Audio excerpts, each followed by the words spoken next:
One of the questions that we've been getting a lot is, at what point when the hurricane makes landfall will you decide to turn off the entire grid?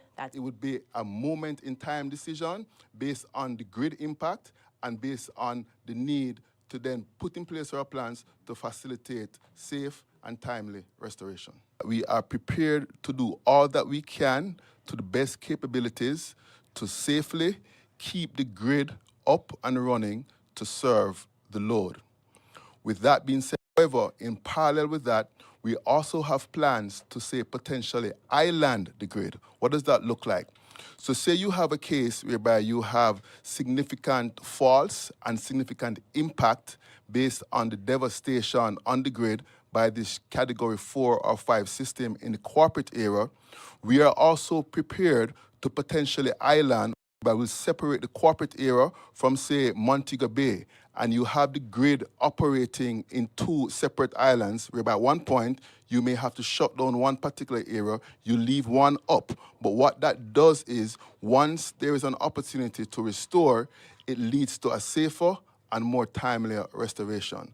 So to sum it up, we are prepared based on the changing conditions to make that decision.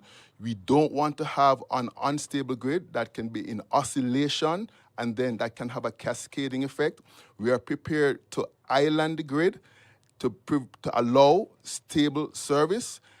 In all cases, however, the focus is on the safety and the stability of the grid to reliably serve our customers. I'll just add one thing. Another factor that could inform that is the significant storm surges. We just heard that we're expecting storm surges of over 17 feet at some of our generating stations. Generating stations online right now are being supplied by alternate diesel oil and heavy fuel oil.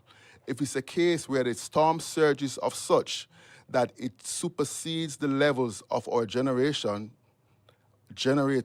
that may also be reason to shut down, because then you won't have the generation available. We have taken significant steps in items such as mobile high-velocity pumps, sandbags, ensure drains are cleared to facilitate our generating stations being online. Right now, to give you a feel of our generation mix, we are, in terms of renewables, we are curtailed more than 99%. So of the 150 megawatts of renewables that we have on our system, 100 megawatt wind, 50 megawatt solar, we're only getting approximately 1 megawatt due to cloud cover and due to the need to lock out wind turbines for safety reasons. So we can't depend on renewables right now.